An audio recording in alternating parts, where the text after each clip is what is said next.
Desde o momento em que os primeiros exploradores pisaram na América do Norte, o solo agrícola do continente tem desaparecido a uma velocidade assustadora de 0,07 polegadas por ano. Parece um número pequeno? Pense novamente. Nessa velocidade, em apenas 30 anos, uma superpotência global terá apenas 5% de sua terra fértil restante. Estamos falando de um colapso total. A tecnologia moderna falhou em parar esse relógio, mas a solução definitiva pesa 1 tonelada e quase foi extinta pela humanidade. Como uma besta antiga conseguiu, em apenas 10 anos, realizar uma obra de engenharia que máquinas não conseguiram em um século. Bem-vindos ao poder da indústria. Para entender o peso dessa missão, precisamos olhar para o chão, sob nossos pés, não como terra suja, mas como uma infraestrutura crítica que está desmoronando. A perda anual de solo fértil nos Estados Unidos não é apenas uma estatística ecológica, é uma falha estrutural na base de toda a economia alimentar do mundo. Imagine um arranha-céu onde as fundações são raspadas, milímetro por milímetro, todos os dias. É isso que está acontecendo agora. Se continuarmos nesse ritmo, em 3 décadas, a vasta e rica paisagem americana será reduzida a uma casca estéril, incapaz de sustentar plantações ou vida. A história já nos deu um aviso brutal e inesquecível. Na década de 1930, durante o infame evento conhecido como Dust Bowl, a natureza cobrou seu preço. Ventos furiosos levantaram centenas de milhões de toneladas de solo precioso, criando tempestades negras que apagaram o sol e sopraram a riqueza da terra até o Oceano Atlântico. Hoje, os dados mostram que estamos caminhando para um desastre ainda maior. As fazendas industriais modernas, com seus arados de aço e monoculturas infinitas, destruíram as redes invisíveis de vida que mantinham o solo unido. A terra tornou-se compactada como concreto, morta por dentro e incapaz de beber a água da chuva. O sistema de suporte de vida do continente foi desligado, e enquanto engenheiros tentavam consertar isso com química e máquinas pesadas, a degradação apenas acelerava. Foi nesse cenário de emergência que surgiu uma ideia radical. E se a máquina necessária para consertar o continente não tivesse sido construída por mãos humanas, mas pela própria evolução? Essa máquina biológica era o bisão americano. Mas esqueça a imagem de um animal pastando calmamente. Pense neles como uma força geofísica colossal. Antes da intervenção industrial humana, dezenas de milhões desses tanques de carne e músculo moviam-se através da América como uma maré viva. Cientistas chamavam essa massa em movimento de Grande Cinturão de Bisões. Era uma operação logística perfeita que se estendia do Canadá ao Texas. Eles eram o motor que fazia o ecossistema funcionar. Mas com a chegada dos colonizadores europeus no século XVI, essa engrenagem vital foi intencionalmente destruída. Foi um desmantelamento sistemático. Em menos de 100 anos, a população de bisões despencou de 60 milhões de cabeças para apenas 325 sobreviventes. Não foi apenas caça, foi uma guerra de recursos. Eliminar o bisão era uma estratégia para quebrar a economia das populações indígenas e limpar o terreno para a expansão. Com a remoção dessa peça central, a pradaria parou de funcionar. O ciclo de nutrientes quebrou. A aeração do solo cessou. A diversidade biológica entrou em colapso. Onde antes havia um oceano de grama verde e vibrante, restou uma paisagem estática, dominada por gado doméstico lento e cercas de arame farpado. O deserto começou a ganhar terreno. A natureza havia perdido seu gerente de operações.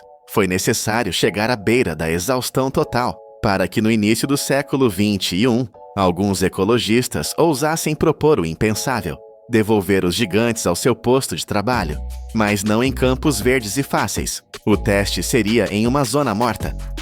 O projeto era uma aposta de alto risco. O plano consistia em soltar um rebanho de bisões em terras que já eram consideradas perdidas, solo seco, rachado, duro como pedra, onde nem a grama mais resistente conseguia crescer. O investimento ultrapassava a marca de $10 milhões.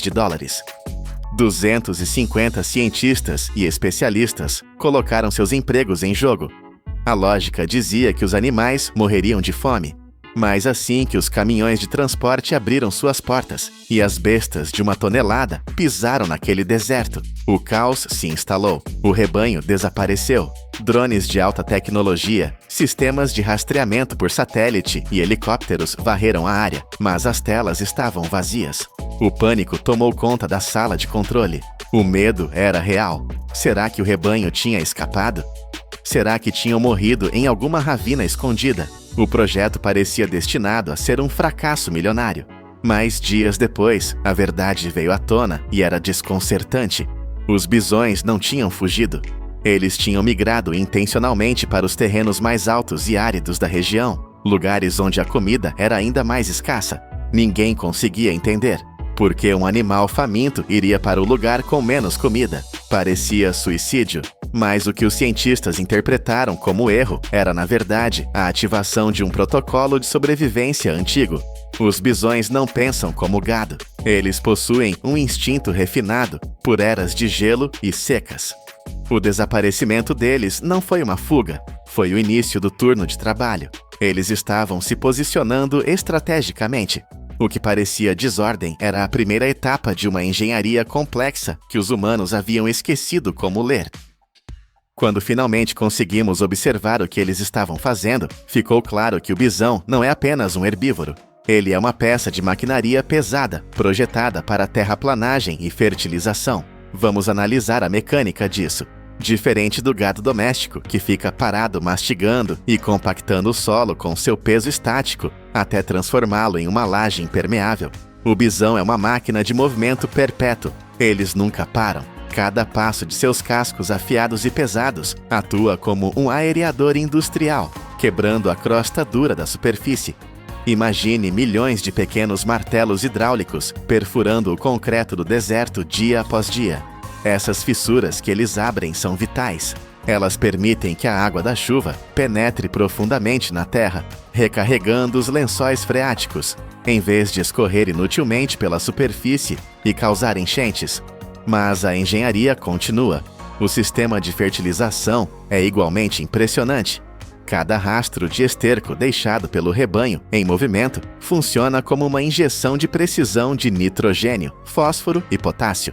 Eles não despejam tudo em um lugar só, como o gado faz ao redor de um coxo. Eles distribuem a riqueza química por quilômetros. E talvez a ferramenta mais estranha e genial seja o próprio corpo do animal.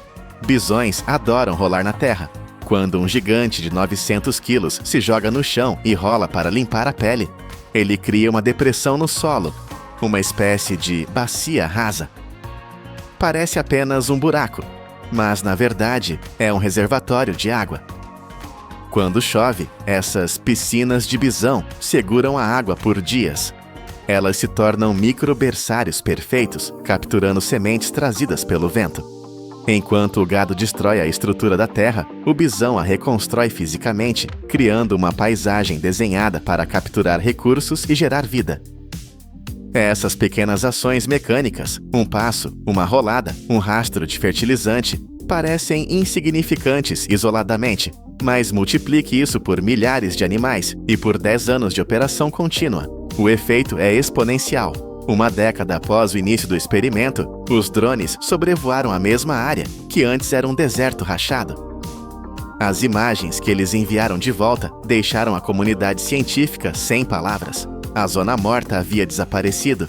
Em seu lugar, havia um mar de grama verde, densa e alta. Os números confirmaram o milagre visual. Nas áreas patrulhadas pelos bisões, a diversidade de espécies de plantas explodiu, aumentando em 86%. Para comparação, áreas vizinhas geridas com gado tradicional viram um aumento pífio de apenas 30%. A física do solo havia mudado fundamentalmente. A capacidade da terra de segurar a umidade depois de uma chuva aumentou entre 25% e 40%. A erosão, aquele câncer que estava devorando o continente, foi cortada quase pela metade. E com a flora veio a fauna. Foi como se um sinal de rádio tivesse sido ligado, chamando a vida de volta. Pássaros que não cantavam naquela região há 30 anos retornaram. Raposas, coiotes e linces reapareceram, caçando na grama alta. Riachos que costumavam secar no verão, agora corriam com água cristalina o ano todo. O ecossistema não foi apenas consertado, ele foi reiniciado.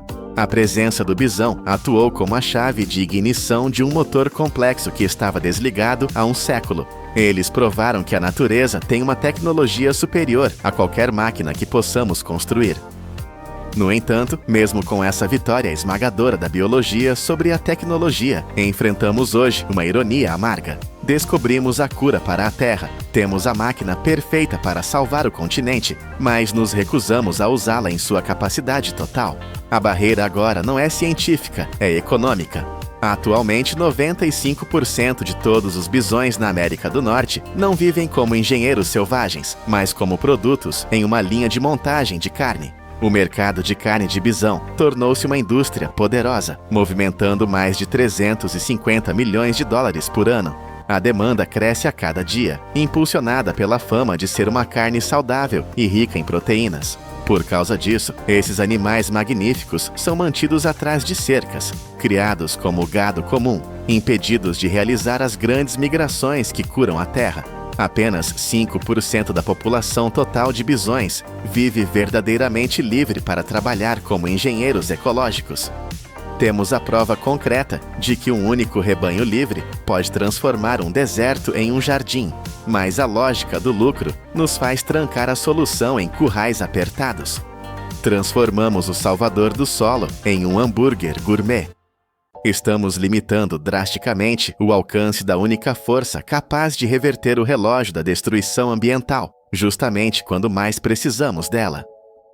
A história do retorno do bisão é uma lição de humildade que deve ecoar em cada sala de diretoria e em cada laboratório do mundo. Durante séculos, tentamos dominar a Terra com aço frio, tratores gigantes e química sintética. Gastamos bilhões tentando forçar o solo a obedecer. Mas em apenas 10 anos, um único rebanho de animais primitivos fez o que toda a nossa engenharia de ponta não conseguiu. Eles transformaram poeira em vida, sem usar uma gota de petróleo, sem eletricidade e sem supervisão. A questão final não é se os bisões conseguem salvar a América de se tornar um deserto estéril em 30 anos. Os dados provam que eles conseguem. A verdadeira questão é se nós, humanos, teremos a coragem de derrubar as cercas. Teremos a ousadia de recuar, de perder o controle e deixar que milhões de toneladas de força bruta façam o trabalho para o qual foram desenhadas pela evolução. O verdadeiro poder da indústria, às vezes, está em saber quando desligar as máquinas e deixar a terra trabalhar por conta própria. 1,9 bilhões de galões de água do mar. Este é o volume colossal, equivalente a mais de 10 mil piscinas olímpicas, que a humanidade decidiu, pela primeira vez na história, despejar diretamente na garganta de um vulcão ativo. Soa como a receita perfeita para um desastre, mas em 1973, quando um rio de lava ameaçou apagar a economia de uma nação inteira, os engenheiros declararam uma guerra total contra a geologia. Esta é a história da maior batalha industrial, já travada entre o oceano e o fogo. Quem venceu? Bem-vindos ao canal Poder da Indústria. Para compreender a verdadeira dimensão desta aposta suicida, precisamos primeiro sentir o terreno onde ela aconteceu. Estamos na Islândia, uma terra onde a beleza do gelo esconde uma violência geológica brutal, logo abaixo da superfície. Imagine um território que abriga até 130 vulcões, onde 30 deles ainda estão respirando, esperando o momento certo para despertar. Se o resto do mundo teme furacões ou terremotos, o pesadelo do islandês é o gigante de fogo que dorme no quintal de casa. O nosso foco é Heimaey, uma pequena ilha a cerca de 7 quilômetros da costa sul. Com apenas 13 quilômetros quadrados, ela parecia um refúgio seguro. Ao lado da cidade, erguia-se o vulcão Eldfell. Durante 6.000 anos, ele permaneceu em silêncio absoluto. As gerações nasceram e morreram acreditando que a montanha estava morta. Mas no mundo da geologia, o silêncio é apenas uma pausa. A noite fatídica chegou em 21 de janeiro de 1973. Pequenos tremores começaram a sacudir as janelas, mas os moradores, endurecidos pela vida no Ártico, não entraram em pânico. Então, a 1h55 da manhã de 23 de janeiro, a realidade se partiu ao meio. Uma explosão ensurdecedora rasgou o céu noturno. O solo não apenas tremeu, Ele se abriu como um zíper. Uma fissura de 1,5 km apareceu a apenas 200 metros das casas onde famílias dormiam. Não houve aviso. Chamas dispararam ferozmente para o alto, criando 40 fontes de lava simultâneas que iluminaram a noite com um brilho infernal. Em apenas 48 horas, um cone de cinzas de mais de 100 metros de altura se formou do nada. A lava fluía a uma velocidade aterrorizante de 100 metros cúbicos por segundo. Era uma inundação de fogo líquido. O destino, no entanto, jogou um dado a favor da humanidade. Ventos do oeste sopraram os gases tóxicos para longe da cidade, e uma tempestade no dia anterior manteve toda a frota de pesca no porto.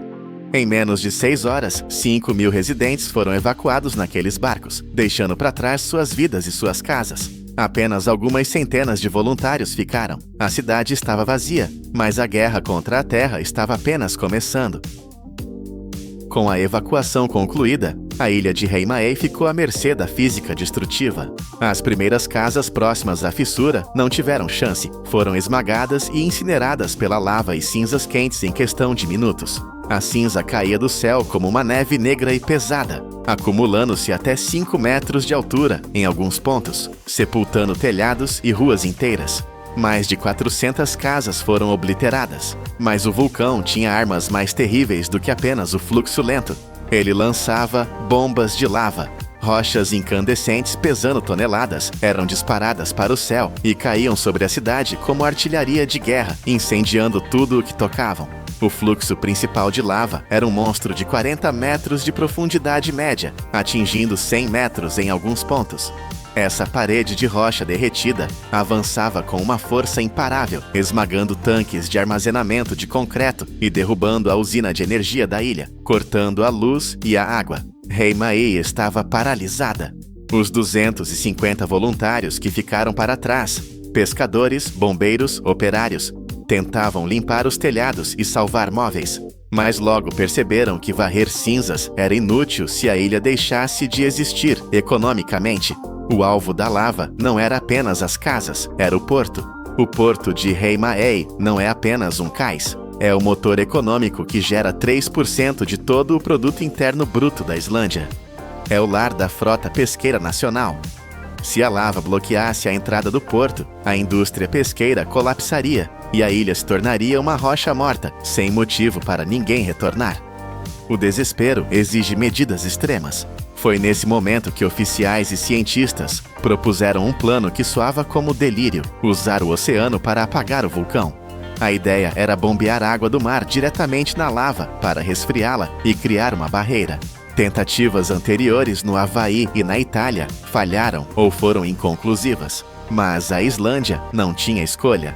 Eles decidiram realizar o maior experimento de engenharia natural da história. A ciência por trás dessa loucura era baseada em termodinâmica pura e brutal. O objetivo não era apagar o vulcão, mas roubar sua energia. Quando um jato massivo de água do mar atinge a lava a mais de 1000 graus Celsius, ocorre uma transferência de calor violenta. A água ferve instantaneamente, expandindo-se e transformando-se em vapor. Esse processo suga uma quantidade colossal de calor da rocha fundida. Ao perder calor, a lava muda de estado, de líquido viscoso para sólido imóvel. A crosta externa endurece rapidamente, criando rocha sólida. O segredo genial era que, enquanto a superfície endurecia, o interior ainda tentava fluir. Isso fazia com que a lava encontrasse resistência nela mesma, criando barragens internas. A própria lava resfriada tornava-se o muro que impedia o avanço do restante do fluxo. Havia também um efeito visual surreal. Como a água vinha do mar, a evaporação deixava para trás toneladas de sal. Manchas brancas gigantescas começaram a aparecer na superfície negra e fumegante, cobrindo a paisagem infernal como se fosse neve.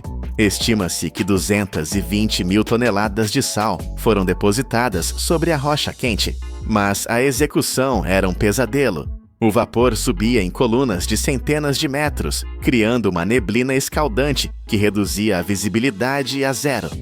Trabalhar ali era caminhar dentro de uma sauna tóxica. As temperaturas perto da frente de lava chegavam a 1.200 graus Celsius, calor suficiente para derreter o aço dos equipamentos se não houvesse cuidado. Era homem contra a temperatura e a única arma era a água. A operação começou com o navio dragador Sunday, que chegou como a primeira linha de defesa, pulverizando cascatas de água do mar diretamente do porto sobre o fluxo. O Sunday conseguiu desacelerar o avanço em uma área crítica, mas a massa de lava era titânica demais para um único navio.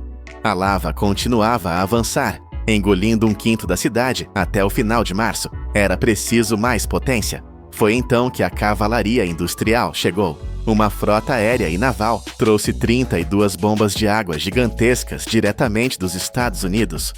Eram máquinas monstruosas projetadas para fins industriais pesados. Cada uma dessas bombas podia mover 1.000 litros de água por segundo. Imagine o poder disso. Juntas, elas podiam drenar uma piscina olímpica em questão de minutos. Quando esses monstros mecânicos foram ligados em uníssono, o som era ensurdecedor, competindo com o rugido do próprio vulcão.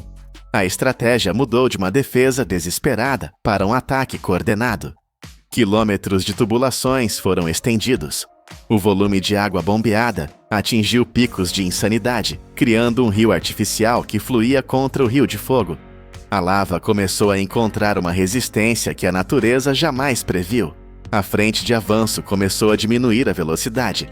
O exército de água estava funcionando, mas, para vencer, eles precisavam levar a batalha para o terreno do inimigo. Se bombear a água da costa era perigoso, o que veio a seguir foi suicida. Para parar o fluxo principal, os engenheiros precisavam colocar as tubulações não na frente da lava, mas em cima dela. Tratores e escavadeiras, operados por homens com nervos de aço, dirigiram diretamente sobre a crosta de lava em movimento. Parece uma cena de filme de ação, mas era realidade. A camada de cinzas vulcânicas na superfície atuava como um isolante térmico, permitindo que as máquinas pesadas não derretessem seus pneus e esteiras, desde que não parassem por muito tempo. Pela primeira vez, a humanidade construía estradas sobre um rio de fogo ativo. Os trabalhadores, muitas vezes operando cegos pelo vapor, arrastavam tubos manualmente em seções íngremes. E aqui está um detalhe fascinante da engenharia improvisada. Eles não usaram apenas tubos de aço, eles usaram tubos de plástico. Como o plástico não derreteu em cima da lava, a resposta é o fluxo. A água gelada do mar corria tão rápido dentro dos tubos que resfriava o plástico de dentro para fora, impedindo que ele colapsasse com o calor externo. Essas artérias artificiais se estendiam por 200 até 600 metros para dentro do inferno vulcânico. Tubos se rompiam constantemente com o movimento da Terra e as equipes tinham que correr para substituí-los. Durante 15 dias ininterruptos, 132 milhões de galões foram despejados nessa ofensiva final. A barreira fria cresceu. A lava bateu no muro criado por ela mesma e parou. Em 10 de julho de 1973, as bombas foram desligadas. O silêncio voltou a Heimaey. O vulcão havia parado. Quando olhamos para os números finais, a escala do que foi feito é difícil de processar. 1,9 bilhões de galões de água do mar foram usados. 10.000 piscinas olímpicas jogadas contra a Terra. O vulcão expeliu cerca de 250 milhões de metros cúbicos de material. Para visualizar isso, a quantidade de lava e cinzas seria suficiente para cobrir toda a ilha de Manhattan com uma camada de fundações de dezenas de metros de altura. E quanto custou essa guerra? A operação inteira custou cerca de $1,5 milhão na época, o que seria algo em torno de $8 milhões em valores ajustados. Pode parecer caro gastar milhões jogando água em pedras, mas a matemática da sobrevivência é clara. Se não tivessem feito isso, a lava teria fechado o porto. A Islândia teria perdido 3% do seu PIB permanentemente. Gastar 8 milhões para salvar uma indústria nacional inteira foi, sem dúvida, o investimento mais lucrativo da história do país. Em comparação, em outras erupções onde nada foi feito, as ilhas foram abandonadas ou destruídas. Em Heimaey, a humanidade lutou contra a extinção econômica e venceu. Hoje, se você visitar Heimaey, não verá uma terra devastada. A cidade não apenas sobreviveu, ela cresceu. A nova lava resfriada aumentou a área da ilha em cerca de 20%. E a ironia suprema, a nova rocha formou um quebra-mar natural, ainda melhor do que o anterior, protegendo o porto das tempestades do Atlântico.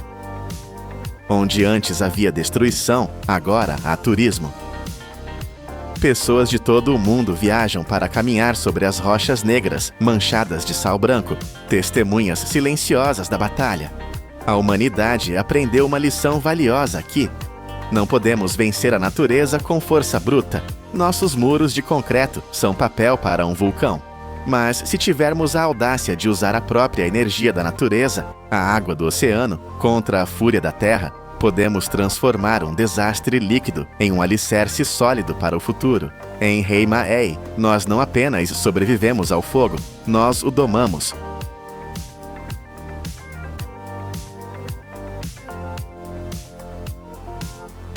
Imagine golpear o para-brisa do seu carro com um martelo pesado. Você espera uma chuva de estilhaços, mas encontra uma resistência chocante. Neste exato momento você percebe, isso não é apenas uma janela, é um escudo.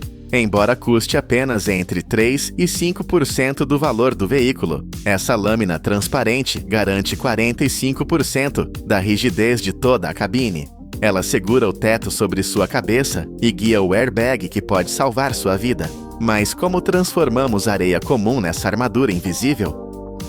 A nossa jornada começa muito longe das estradas asfaltadas e das linhas de montagem limpas. Estamos em uma pedreira gigantesca, um lugar onde a terra é rasgada para revelar seus tesouros mais antigos.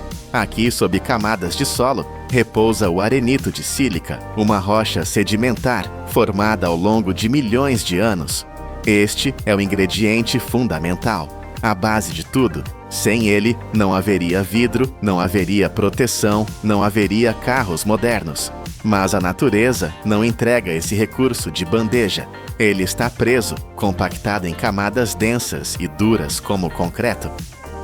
Para libertá-lo, a engenharia precisa usar sua forma mais bruta de persuasão, explosivos industriais. Os engenheiros geológicos estudam a montanha como cirurgiões, mapeando veios de quartzo puro. Eles perfuram a rocha em padrões calculados matematicamente. Quando a ordem de fogo é dada, não é apenas um barulho, é uma liberação controlada de energia sísmica. A detonação é projetada para fraturar a rocha em pedaços manuseáveis, mas sem pulverizar os preciosos grãos de sílica. É um equilíbrio delicado entre a destruição e a preservação. Assim que a poeira baixa, os gigantes de aço entram em cena. Escavadeiras hidráulicas maiores que casas de 2 andares avançam sobre os escombros. Observe a caçamba dessa máquina. Em um único movimento, ela levanta 20 a 22 toneladas de rocha. Isso é o peso equivalente a 4 elefantes africanos adultos, erguidos no ar como se fossem plumas. O motor a diesel ruge, lutando contra a gravidade, enquanto deposita a carga na traseira de caminhões basculantes que são verdadeiros monstros sobre rodas. Cada um desses veículos transporta entre 55 e 65 toneladas por viagem. Eles são o sangue que corre nas veias dessa operação, subindo e descendo as bancadas escalonadas da mina. Degraus gigantescos de 15 metros de altura, esculpidos na própria crosta terrestre. O caminhão basculante chega à estação de processamento e despeja sua carga com um estrondo ensurdecedor. O que temos aqui ainda é rocha suja, misturada com argila e impurezas que arruinariam qualquer vidro. A transformação de pedra para cristal começa agora.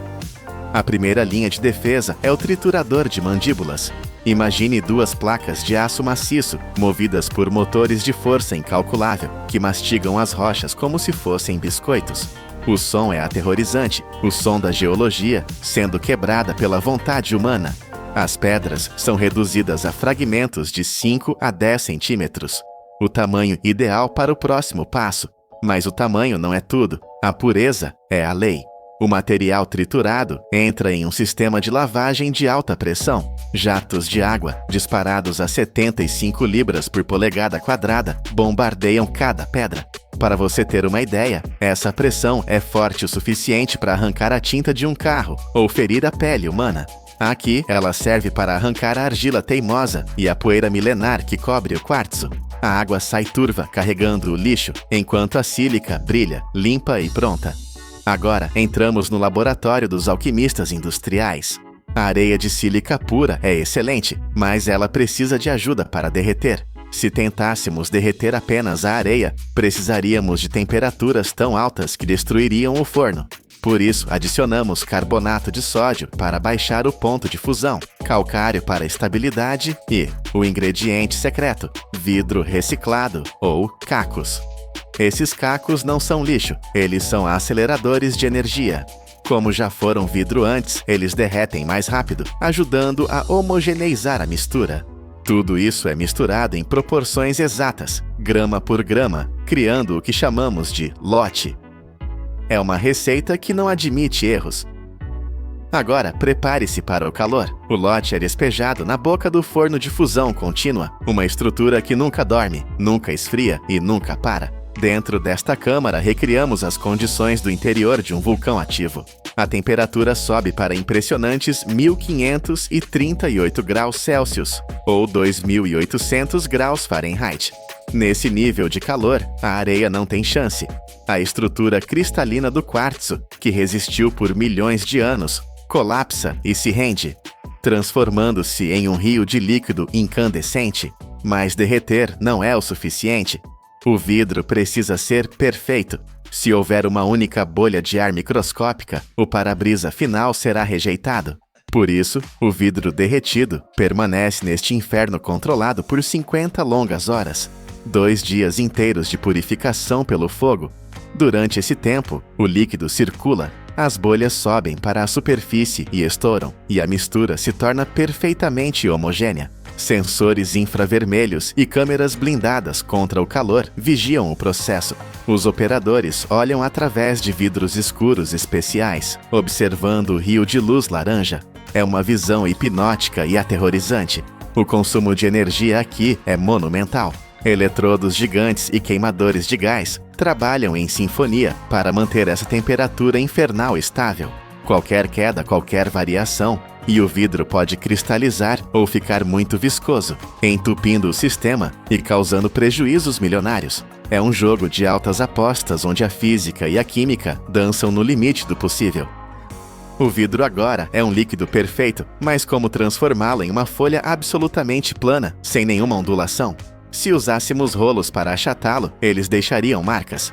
A solução é genial e usa uma das forças mais básicas do universo, a gravidade. O vidro sai do forno e flui como mel incandescente para dentro de uma câmara especial, o banho de estanho. Imagine uma piscina olímpica cheia de metal derretido. O estanho é usado porque é perfeitamente plano quando líquido e não se mistura com o vidro. O vidro, sendo mais leve, flutua sobre o estanho como óleo sobre água. A temperatura aqui é de cerca de 1000 graus Celsius. Não há prensas, não há moldes, não há nada tocando a superfície superior do vidro. A gravidade puxa o vidro para baixo, espalhando-o até que ele se torne uma fita perfeitamente plana e paralela. É o momento mais silencioso e mágico da fábrica. O vidro se espalha sozinho, atingindo a espessura exata programada pelos engenheiros. Nas bordas, rodas dentadas giram lentamente, apenas tocando as extremidades para controlar a largura da fita, esticando-a ou comprimindo-a suavemente. O resultado é uma superfície tão lisa que nenhuma técnica de polimento humano poderia replicar. É a perfeição óptica, essencial para que você, motorista, veja a estrada sem distorções, como se o vidro nem estivesse lá. Mas há um inimigo invisível escondido dentro desse vidro perfeito, a tensão térmica. Se resfriarmos o vidro muito rápido, ele explodirá em 1000 pedaços devido ao choque de temperatura. Para evitar isso, a fita de vidro entra no forno de recozimento, um túnel longo onde o tempo parece desacelerar. Aqui, a temperatura cai de 600 graus para a temperatura ambiente, mas de forma incrivelmente lenta e controlada. É como acalmar uma fera enfurecida. Esse processo realinha as moléculas, removendo o estresse interno e garantindo que o vidro possa ser cortado sem se estilhaçar.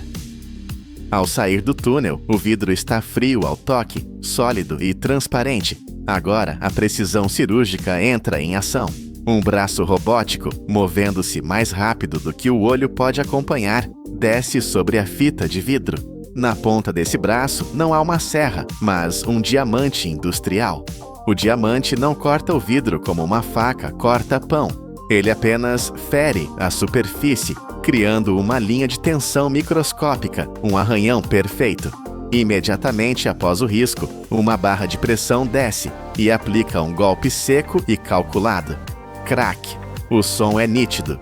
O vidro se separa exatamente onde o diamante ordenou. Não há margem para erro. As bordas são afiadas como navalhas, prontas para cortar carne e osso. Por isso, robôs ou trabalhadores com equipamentos de proteção pesada manuseiam as peças. Essas folhas planas são agora as telas em branco, prontas para serem moldadas nas curvas aerodinâmicas dos carros do futuro. Mas os carros modernos não têm vidros planos, eles têm curvas, aerodinâmica, estilo. Para dobrar o que é rígido, precisamos voltar ao calor. As folhas de vidro cortadas são colocadas em moldes de aço que imitam a curvatura exata do teto e das colunas do carro. Elas viajam para dentro de outro forno, aquecidas a cerca de 600 graus Celsius. O vidro amolece, relaxa e, sob seu próprio peso, ou com a ajuda de uma prensa suave, abraça o molde, copiando sua forma com fidelidade absoluta. Agora vem o passo mais crítico para a sua segurança: a laminação. Um para-brisa nunca é apenas um pedaço de vidro, é um sanduíche tecnológico. Robôs colocam uma folha fina de polivinil butiral, ou PVB, entre duas lâminas de vidro curvo. Parece uma folha de plástico opaca e sem graça, mas é o herói secreto dessa história. Esse sanduíche passa por rolos de pressão para tirar o ar e depois entra na autoclave. A autoclave é como uma panela de pressão gigante para titãs. Lá dentro, sob alta pressão e calor, o plástico derrete e se funde quimicamente ao vidro, tornando-se totalmente transparente. Mas sua função mudou para sempre. Se uma pedra atingir seu carro a 120 km por hora, o vidro vai quebrar, sim, mas não vai voar na sua cara. A camada de PVB segura os cacos, mantendo a estrutura íntegra. Além disso, essa camada bloqueia 99% dos raios ultravioleta, protegendo sua pele e o interior do carro, e age como uma barreira acústica, deixando o barulho do vento e do motor do lado de fora. Antes de sair da fábrica, cada peça passa pelo julgamento final. Lasers varrem a superfície em busca de defeitos menores que um grão de poeira. Câmeras de alta resolução verificam a curvatura. Luzes especiais revelam distorções que poderiam cansar os olhos do motorista. Apenas o vidro perfeito recebe o selo de aprovação. Eles são empilhados em racks acolchoados, prontos para serem enviados para as montadoras ao redor do mundo. Pense nisso na próxima vez que você fechar a porta do seu carro e sentir aquele silêncio reconfortante. Aquele escudo transparente à sua frente começou como uma rocha bruta no fundo de uma mina. Ele viajou através de explosões, foi banhado em ácido, derretido em temperaturas vulcânicas, flutuou em metal líquido e foi prensado com precisão molecular. Tudo isso para que, quando você estiver na estrada, possa esquecer que ele existe. Ele é a barreira invisível, o guardião silencioso que suporta toneladas de pressão e enfrenta os elementos para que você chegue ao seu destino seguro. Essa é a promessa silenciosa da indústria: transformar o caos da natureza na ordem da sua segurança. E isso acontece milhões de vezes por ano, peça por peça, sem falhas. Imaginem um engarrafamento de 70 quilômetros, uma serpente de metal e fumaça, onde 50 milhões de toneladas de carga ficam presas todos os anos, tentando atravessar uma única passagem nos Alpes. Mas a 1,7 km abaixo desse caos, uma batalha de 8 bilhões de euros está acontecendo. Engenheiros não estão apenas cavando um buraco, eles estão tentando transformar a montanha em uma planície, desafiando a própria gravidade. Para entender por que estamos gastando bilhões para perfurar o coração da Europa, você precisa sentir o peso da história e da física esmagando a economia atual. Durante séculos, o Passo de Brenner foi a única garganta por onde o norte da Europa conseguia respirar e trocar mercadorias com o sul. Em 1867, construímos uma ferrovia sobre ele, e na época foi um triunfo. Mas o que era um milagre no século XIX, hoje se tornou uma armadilha mortal para a eficiência. O problema é a gravidade. A antiga linha férrea serpenteia montanha acima com uma inclinação de 2,6%. Pode parecer um número pequeno se você estiver subindo a pé, mas para um trem de carga moderno, carregado com milhares de toneladas de aço, madeira ou eletrônicos, essa inclinação é um muro vertical. A física é implacável. Quanto mais íngreme a subida, menos peso a locomotiva consegue puxar. O resultado é humilhante. Trens poderosos são forçados a rastejar a meros 70 km por hora, queimando freios e energia, muitas vezes precisando de 2 ou 3 locomotivas apenas para vencer a subida. E nas estradas, a situação é um pesadelo visual. A autoestrada construída nos anos 70, a famosa A13 na Áustria e a 22 na Itália, está saturada. De 3 milhões de toneladas de carga transportadas por caminhões em 1970, saltamos para números que desafiam a lógica. Hoje, 2,5 milhões de caminhões rugem por essas curvas todos os anos. É uma torrente incessante de borracha e diesel que transforma os pitorescos Alpes em um corredor de poluição sonora e atmosférica. As restrições impostas para salvar o meio ambiente apenas criam filas de caminhões que se estendem por 43 milhas, paralisando o comércio. A Europa está sofrendo um ataque cardíaco logístico e a única cirurgia possível é radical: parar de tentar passar por cima da montanha e começar a passar através dela. É aqui que entramos no ventre da besta. O projeto do túnel de base do Brenner, ou BBT, é uma das obras de engenharia mais audaciosas já concebidas pela humanidade. Esqueça a ideia de um simples túnel escuro. O que está sendo construído aqui é uma catedral subterrânea, um sistema complexo de galerias que faria as pirâmides parecerem brinquedos de criança. A escala é aterrorizante. Estamos falando de 2 tubos principais, cada um com 8 metros de diâmetro, correndo paralelos por 55 quilômetros.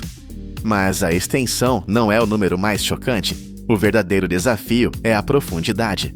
No ponto mais crítico, o túnel mergulha a 1.730 metros abaixo dos picos de rocha sólida. Para colocar isso em perspectiva, imagine empilhar 2 edifícios Burj Khalifa, o prédio mais alto do mundo, de cabeça para baixo, dentro da terra, e ainda assim você mal tocaria o teto do túnel. A essa profundidade, as regras do jogo mudam. A pressão da rocha acima é esmagadora, tentando fechar o buraco a cada segundo. E há o calor. O núcleo da montanha é quente, com temperaturas que podem transformar o canteiro de obras em um forno se não houver ventilação massiva. O projeto é tão vasto que os engenheiros não podiam simplesmente começar a cavar e esperar pelo melhor. Em 2007, eles iniciaram a perfuração de um túnel exploratório, que corre entre os 2 tubos principais. Esse túnel menor é os olhos da operação, sondando a geologia traiçoeira anos à frente das escavações principais. No futuro, ele servirá para drenagem e manutenção, garantindo que a artéria principal nunca pare. E para garantir a segurança em um ambiente tão hostil, a cada 37 quilômetros existem estações de emergência subterrâneas colossais, verdadeiros bunkers de sobrevivência escavados na rocha, capazes de proteger centenas de pessoas se o impensável acontecer. Estamos reescrevendo o mapa geológico da Terra, criando um novo nível 0, onde antes existia apenas abismo. Para devorar uma montanha desse tamanho, a força humana não é suficiente. Precisamos de monstros mecânicos.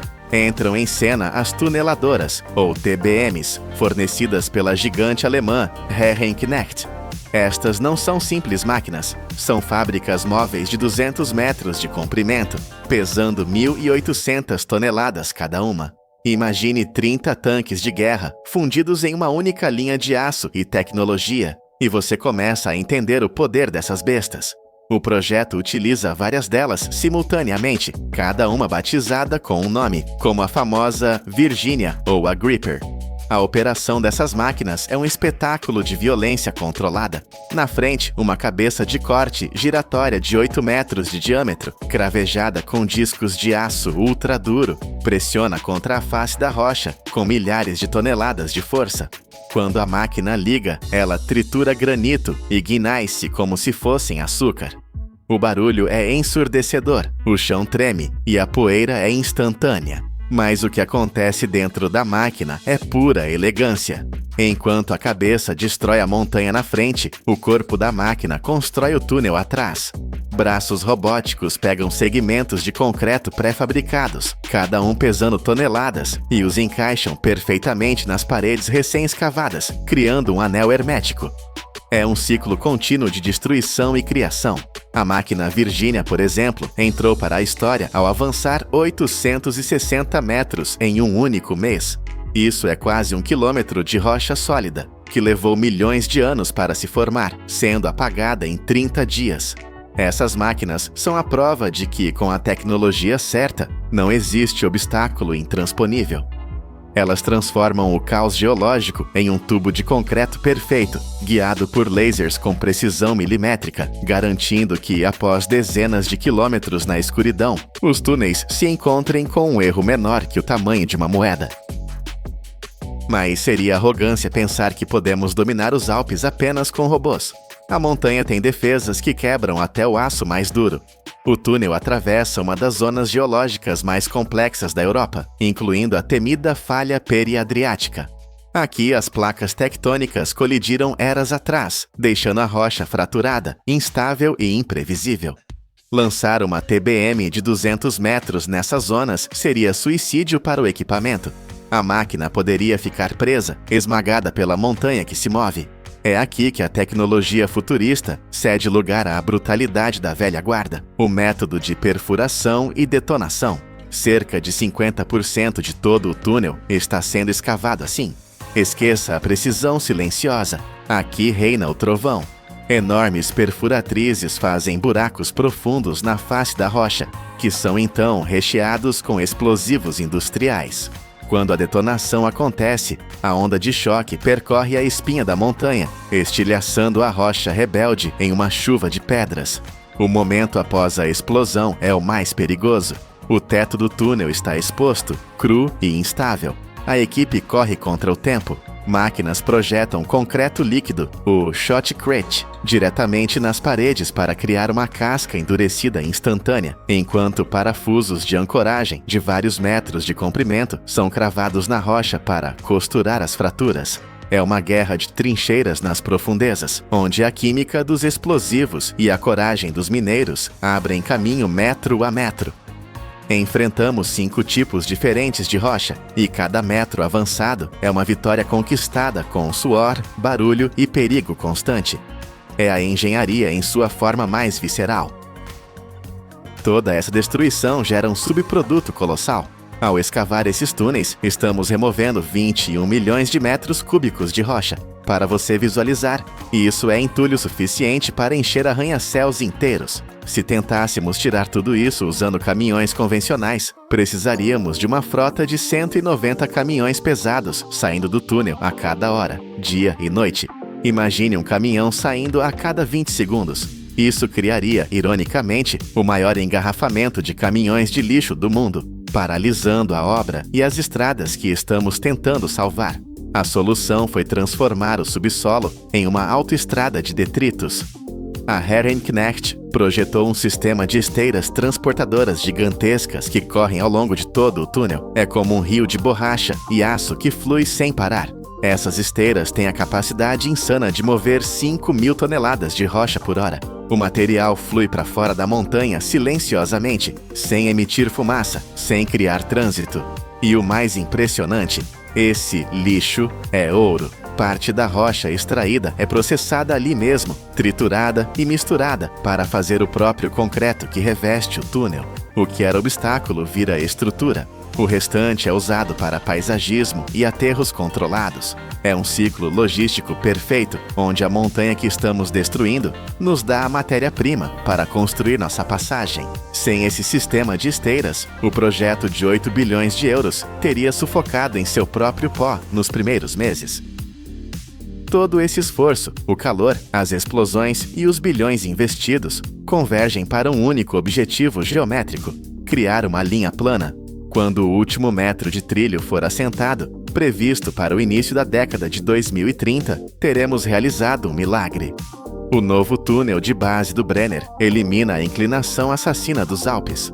O novo gradiente será quase horizontal, variando entre 0,4% e 0,7%. A diferença é brutal. Para uma locomotiva, é como sair de uma escalada íngreme e começar a patinar no gelo. Trens de carga não precisarão mais rastejar. Eles poderão viajar a 120 km por hora, puxando o dobro do peso com facilidade. O que antes levava horas de luta mecânica, agora será um disparo rápido e silencioso, mas a revolução humana é ainda maior. Para os passageiros, o tempo vai colapsar. A viagem de Innsbruck a Bolzano, que hoje leva 2 horas tortuosas contornando precipícios, será feita em apenas 50 minutos. Trens de alta velocidade voarão pela escuridão do túnel a 250 km por hora. O passo de Brenner deixará de ser uma barreira e se tornará um teletransporte. E isso é apenas uma peça do quebra-cabeça. O BBT é a chave do corredor escandinavo-mediterrâneo, uma mega rota de 3.000 milhas que conecta Helsinki, no gelo do norte, até Valletta, no calor de Malta. Estamos costurando o continente europeu, unindo o norte e o sul com uma linha ininterrupta de eficiência.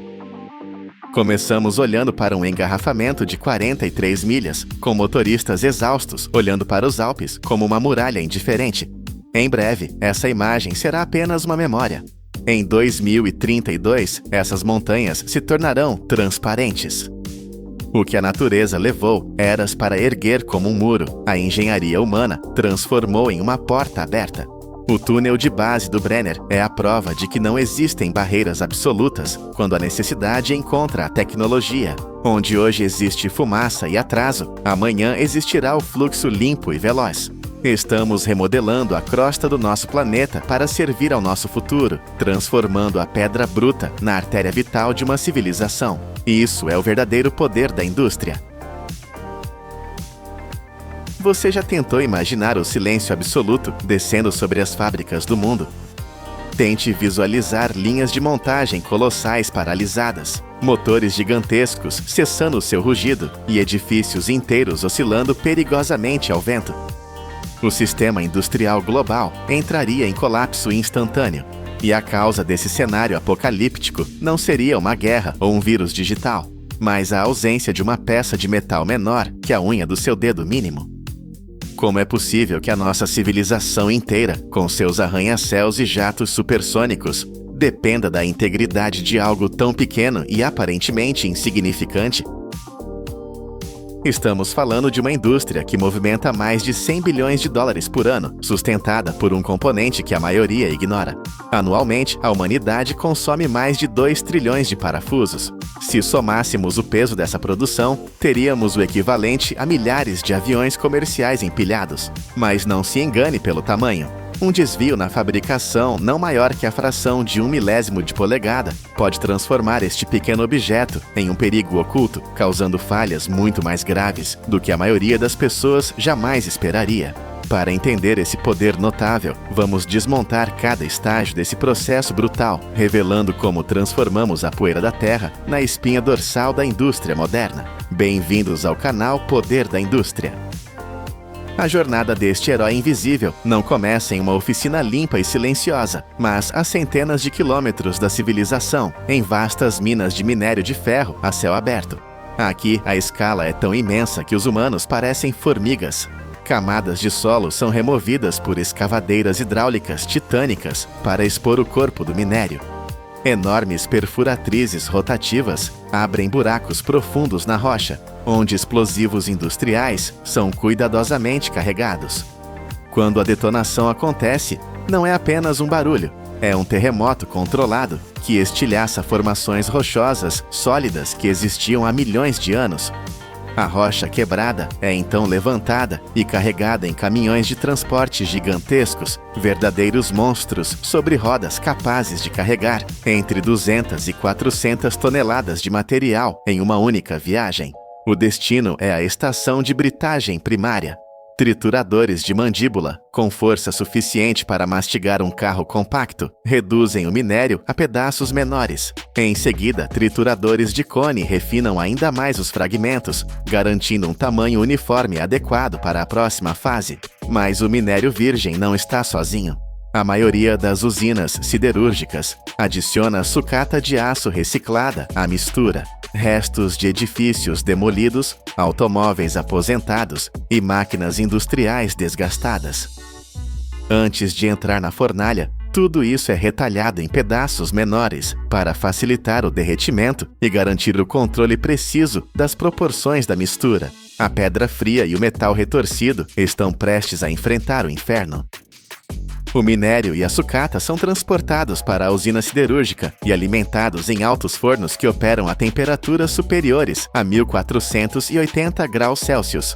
Isso é mais quente do que a lava expelida por muitos vulcões ativos. Junto com coque e calcário para remover impurezas, a carga sólida se rende ao calor e se transforma em ferro gusa fundido. O metal líquido brilhante é então derramado em um forno conversor, onde oxigênio puro é injetado a uma pressão extremamente alta. Essa tempestade de oxigênio refina a composição química, transformando o ferro bruto em aço de alta qualidade. O aço fundido, agora uma sopa incandescente de potencial industrial, é despejado em moldes de fundição contínua. Ele se solidifica em tarugos quadrados ou planos que irradiam uma luz vermelha intensa, visível a centenas de metros de distância. Assim que atingem a solidez adequada, esses tarugos avançam para a linha de laminação a quente. Cilindros de aço massivos comprimem o metal, esticando-o como se fosse massa de modelar, transformando blocos pesados em barras longas e finas, com seções transversais precisas, até alguns milésimos de polegada. A qualidade do tarugo nesta fase determina diretamente a dureza, a elasticidade e a vida útil de cada parafuso que será feito a partir dele.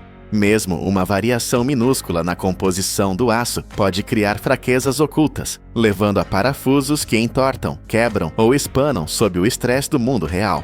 Dependendo do produto final, as fábricas selecionam aço carbono ou aço liga, contendo elementos como boro ou cromo, para garantir resistência à tração ideal. Quando os tarugos atendem aos padrões, são reaquecidos a cerca de 1250 graus Celsius para torná-los mais maleáveis e passam por pares de cilindros de laminação que os esticam em hastes de aço que se estendem por centenas de metros. Essas longas bobinas passam por caixas de água de circuito fechado para um resfriamento controlado, refinando a estrutura interna do grão do metal e aumentando significativamente sua força. O produto final é uma bobina de fio de aço com uma superfície limpa e diâmetro preciso, pronta para assumir a forma que todos conhecemos. As bobinas de fio de aço chegam à fábrica de parafusos e são montadas em um suporte de alimentação dedicado. O fio é desenrolado continuamente, endireitado e esticado para eliminar qualquer curvatura residual. Imediatamente depois, um sistema automatizado posiciona o fio sob lâminas de corte integradas, fatiando em segmentos curtos com precisão milimétrica. Agora entramos no estágio mais crítico e violento da linha de produção, o cabeçalho a frio. Aqui não há calor, apenas força bruta e velocidade alucinante. É aqui que nasce a cabeça reconhecível do parafuso. Durante o primeiro impacto, a peça bruta é comprimida para formar o pescoço. Imediatamente depois, um golpe ainda mais forte remodela o topo em uma cabeça arredondada ou plana. Se o parafuso exigir uma fenda cruzada, Phillips ou um soquete hexagonal, um punção adicional crava o recesso preciso, onde uma chave de fenda poderá se encaixar. Todo o processo acontece tão rapidamente que o olho humano mal consegue perceber. Cada golpe leva apenas alguns milésimos de segundo. Uma máquina de cabeçalho a frio de médio porte pode produzir de 300 a 600 parafusos por minuto, enquanto linhas industriais maiores atingem velocidades surpreendentes de 1.000 a 2.200 peças por minuto. Imagine uma metralhadora disparando metal. É assim que a máquina cospe milhares de peças a cada 60 segundos, operando continuamente por horas sem interrupção. Com a cabeça formada, as peças avançam para o estágio de laminação de rosca. É aqui que ocorre uma mágica da engenharia. Ao invés de cortar as roscas com um torno, removendo material e enfraquecendo a peça, a fabricação moderna depende da laminação a frio. Este processo transforma uma simples haste de metal em um componente capaz de prender estruturas inteiras. Dentro da máquina, cada peça é posicionada entre duas matrizes planas, gravadas com padrões de rosca, uma fixa e outra movendo-se para frente e para trás. À medida que a peça rola entre elas, sob enorme pressão, o metal é forçado a fluir para as ranhuras das matrizes. Em menos de um segundo, roscas perfeitamente elevadas são formadas. O resultado é um parafuso com acabamento superficial mais liso e uma resistência à tração 20 a 30% maior do que a das roscas cortadas convencionalmente. Isso acontece porque a estrutura de grãos do metal é comprimida e alinhada em vez de ser cortada. Graças a essa vantagem, quase todos os parafusos usados em automóveis e aeronaves são feitos assim. Uma máquina padrão pode processar centenas a milhares de peças por minuto, produzindo roscas tão afiadas e uniformes que estão quase prontas para uso. O princípio é idêntico ao de uma tampa de garrafa, mas projetado para suportar milhares de quilos de força. O parafuso pode parecer completo agora, mas se fosse usado neste estado, falharia. Para atingir a resistência mecânica necessária, ele deve passar por um dos passos mais críticos, o tratamento térmico. Os parafusos são espalhados uniformemente em uma correia transportadora e alimentados em um forno contínuo. Lá dentro, a temperatura atinge entre 800 e 900 graus Celsius. Esse calor infernal é alto o suficiente para alterar completamente a estrutura interna do aço. Os átomos de ferro e carbono se reorganizam em uma nova forma cristalina. Para evitar a oxidação, esse processo ocorre em uma atmosfera controlada. Assim que saem da zona de alta temperatura, os parafusos são rapidamente resfriados em um banho de óleo ou polímero.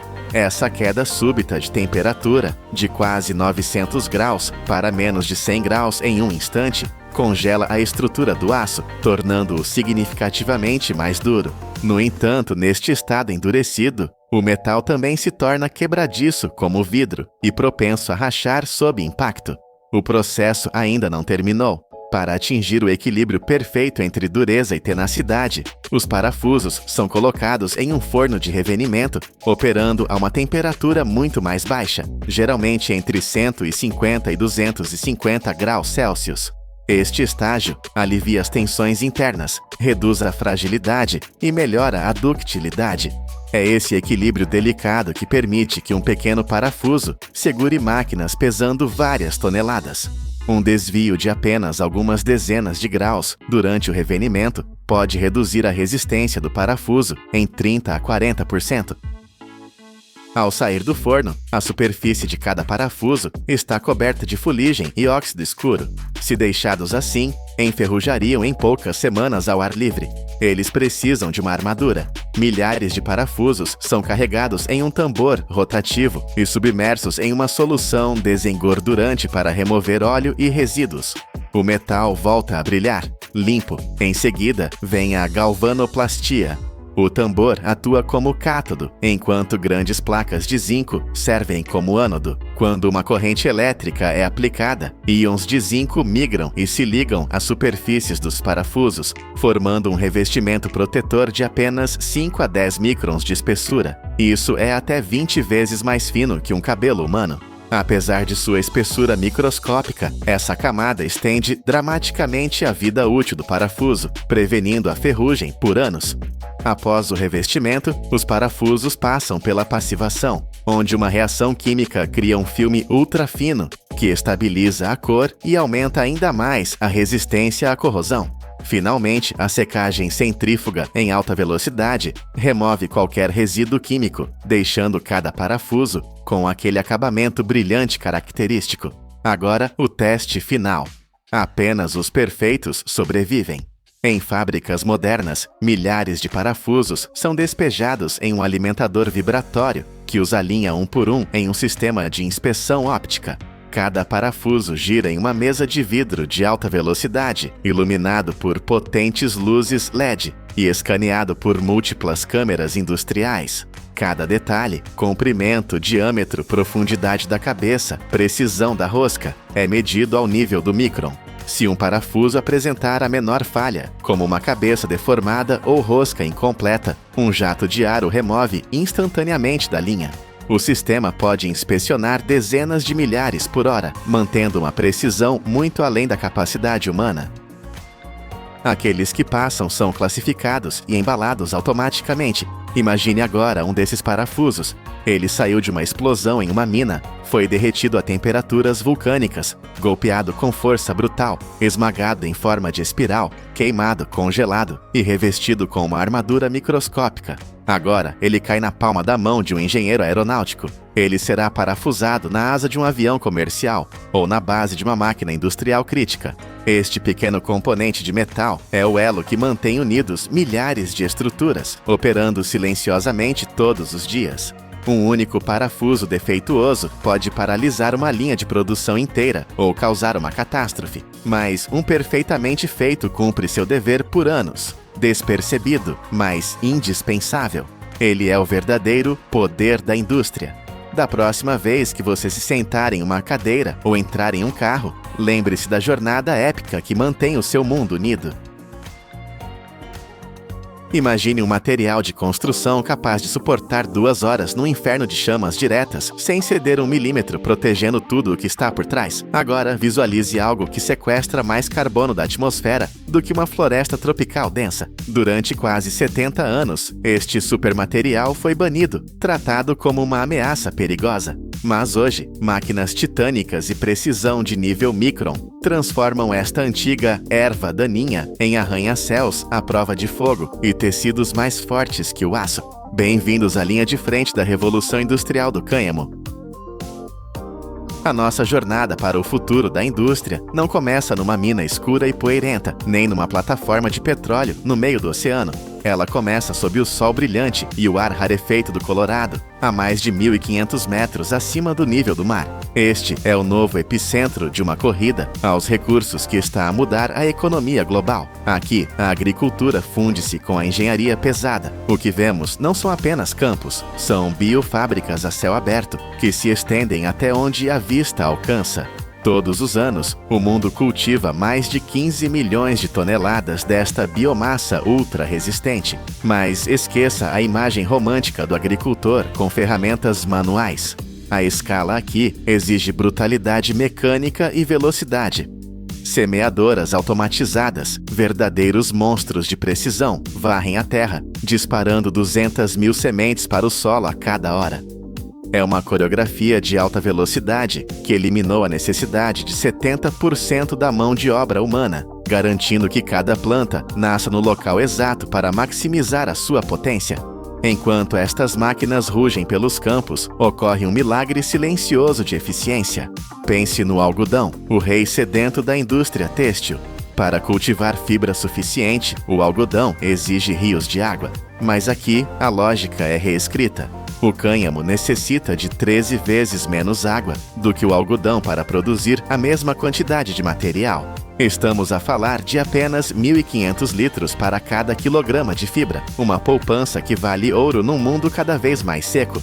E a performance desta mina verde não para por aí. Cada hectare destas plantas funciona como uma máquina de vácuo atmosférico, sugando de 2 a 4 vezes mais dióxido de carbono do que uma floresta tropical madura. Em apenas um mês, as fileiras de plantas fecham-se completamente, criando um mar verde de biomassa. Quando o final do verão chega ao Vale de São Luís, mais de 6.500 hectares atingem a maturidade biológica simultaneamente. É um momento de tensão crítica. Milhões de toneladas de matéria-prima estão prontas. Se não forem colhidas com a tecnologia certa, todo este potencial perde-se. É hora de trazer a artilharia pesada. A colheita do cânhamo é uma bifurcação tecnológica. O destino da planta, se vai vestir um humano ou sustentar um edifício, é decidido pela lâmina que a corta.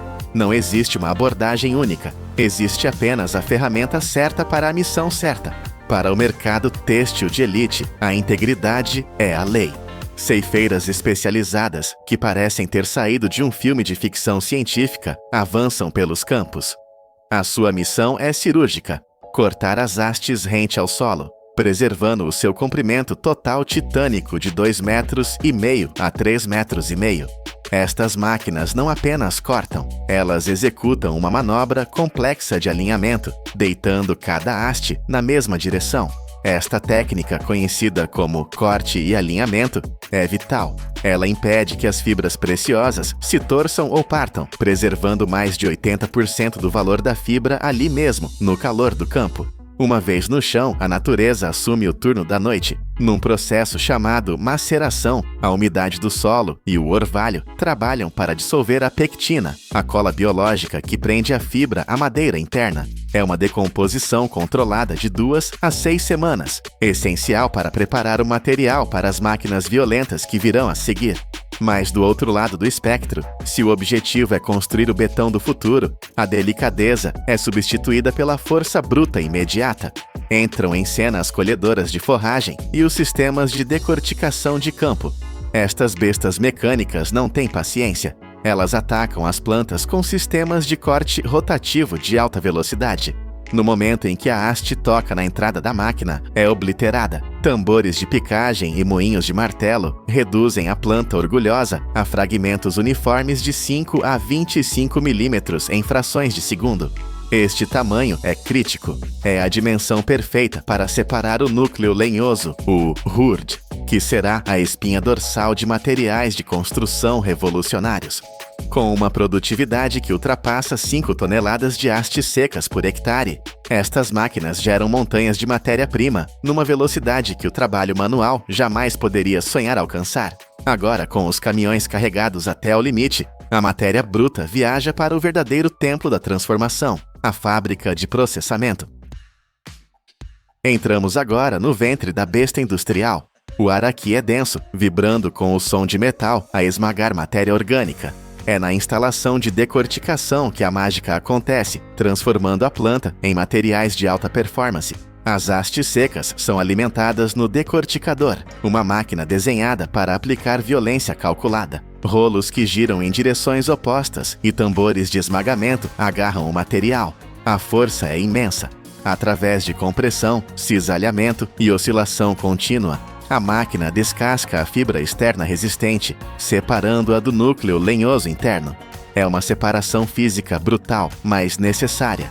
O núcleo esponjoso, que constitui quase 60% da massa da planta, cai através de um sistema de peneiras e separadores de ar.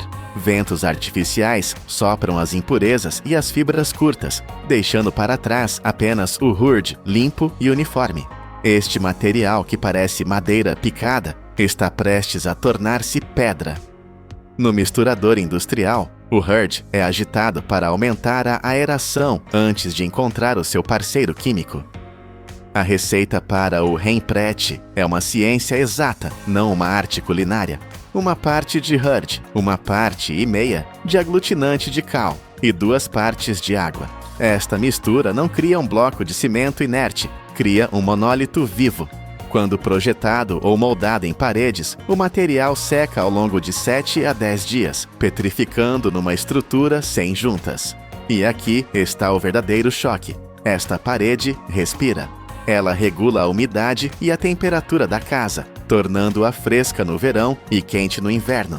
Mas o teste supremo é o fogo. Enquanto o betão tradicional pode estalar e explodir sob calor extremo, uma parede de emprete ri-se das chamas. Ela suporta mais de 2 horas de exposição contínua ao fogo, sem perder a integridade estrutural e sem libertar fumos tóxicos. É uma fortaleza biológica, já adotada em mais de 40 mil edifícios, que continua a absorver carbono, mesmo depois de construída. Mas deixamos para trás a armadura exterior da planta, a fibra que é mais forte que o aço da natureza. A sua jornada está apenas a começar. Se o núcleo é a pedra, a fibra externa, ou best fiber, é o cabo de aço. Mas ao sair do campo, ela é uma confusão de fios ásperos e desorganizados. Para competir com os têxteis mais finos do mundo, ela precisa de passar por uma metamorfose mecânica de precisão absoluta. No portão da fábrica, sensores rejeitam qualquer haste que tenha mais de 18% de umidade ou esteja fraturada. Apenas a elite entra. O material aprovado mergulha no sistema de cardagem, e é aqui que a engenharia atinge um nível de complexidade hipnotizante. Imagine cilindros metálicos gigantescos, cobertos por milhares de agulhas de aço afiadas como bisturis. Eles giram furiosamente, penteando a fibra, mas não é um simples pentear. Uma única linha de produção executa mais de 20 milhões de microações de cardagem a cada hora. 20 milhões. É um número que desafia a compreensão. É uma tempestade de aço sobre a fibra. A cada passagem, as agulhas desemaranham os nós, limpam as impurezas profundas e esticam o material. A força aplicada é calibrada para separar, mas nunca quebrar. E impurezas microscópicas e segmentos curtos são impiedosamente expulsos. O caos da natureza é forçado a obedecer à ordem industrial. O que emerge do outro lado da máquina não se parece em nada com a planta que entrou. É uma fita contínua, suave e perfeitamente paralela, chamada de sliver. As fibras agora correm lado a lado, como soldados em formação, prontas para o próximo desafio. Elas foram limpas e ordenadas, mas para suportar a tensão do mundo real, elas precisam de ser unidas. É hora de testar os limites da física na fiação. A fita de fibra é suave, mas ainda carece de estrutura. Ela entra agora no sistema de estiragem, onde múltiplas fitas são combinadas e puxadas para criar uma densidade uniforme. É o momento de calmaria antes da tempestade de velocidade. A fibra preparada avança para a fase de fiação, onde a magia da torção acontece. Primeiro, ela é suavemente torcida numa pré-forma chamada mecha, ganhando resistência suficiente para não se partir sob tensão. Mas a verdadeira ação acontece nas máquinas de fiação de anel. Aqui, a velocidade é a rainha. Os fusos giram num borrão invisível. A fibra é esticada, reduzida em espessura e torcida com uma força tremenda para trancar as fibras umas nas outras. O ritmo é alucinante. Uma única máquina moderna cospe mais de 150 mil metros de fio por hora. 150 quilômetros de fio, criados a cada 60 minutos. É uma produção em massa que transforma montanhas de fibra solta em fios de alta precisão. O resultado final é enrolado em bobinas massivas, cada uma contendo de 8 a mais de 25 quilômetros de fio contínuo. Este não é um fio qualquer, é tecnicamente superior, macio como o algodão, respirável como o linho, mas com uma resistência à tração que supera muitas fibras sintéticas. Ele está pronto para ser tecido em roupas indestrutíveis, compósitos para carros ou materiais industriais. A transformação está completa. A planta tornou-se produto. Ao deixar a fábrica, estas bobinas e blocos de construção entram numa economia global sedenta por mudança. O mercado da moda de cânhamo já está a explodir, aproximando-se da marca de 6 mil milhões de dólares. Mas o verdadeiro valor não está apenas no dinheiro, está no legado. Pense numa t-shirt de poliéster. Ela vai durar centenas de anos no aterro, libertando microplásticos. Agora pegue numa t-shirt feita desta fibra de cânhamo. Se a atirar para a terra, ela desaparece completamente, decompondo-se em apenas 6 a 8 meses. Sem lixo tóxico, sem vestígios. E o balanço final é o golpe de misericórdia nos materiais tradicionais. Cada tonelada desta fibra que produzimos não está a matar o planeta. Pelo contrário, durante o seu crescimento, ela absorveu quase 2 toneladas de dióxido de carbono. Estamos a falar de um impacto ambiental positivo líquido. É uma indústria que limpa o ar enquanto veste e abriga a população. Começamos com uma verdade desconfortável. Durante 70 anos, viramos as costas a este material, cegos por preconceitos e burocracia. Mas olhem agora para o que a engenharia moderna revelou. Transformamos sementes e sol em paredes que enfrentam o fogo sem queimar e em tecidos que voltam à terra sem poluir. O cânhamo não é apenas uma alternativa verde. É uma demonstração de força bruta e eficiência. Das máquinas que disparam sementes a velocidades vertiginosas, aos fusos que fiam quilômetros de linha por hora, provamos que a sustentabilidade não precisa de ser fraca. Ela pode ser colossal. Talvez, afinal, a tecnologia mais avançada do futuro estivesse a crescer debaixo dos nossos narizes o tempo todo.